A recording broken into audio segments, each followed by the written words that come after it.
हाँ और चलेगी दवाई आपकी। लो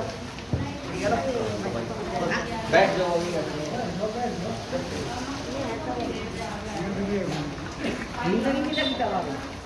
हाँ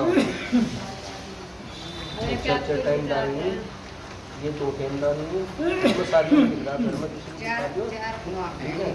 ये 2-2 घंटे में डालनी, हर 2 घंटे में, ठीक है जी।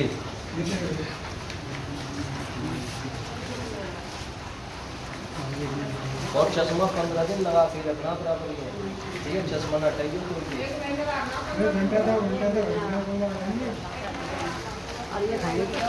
ये खाने की सफर कितनी अंश लेके जाइए।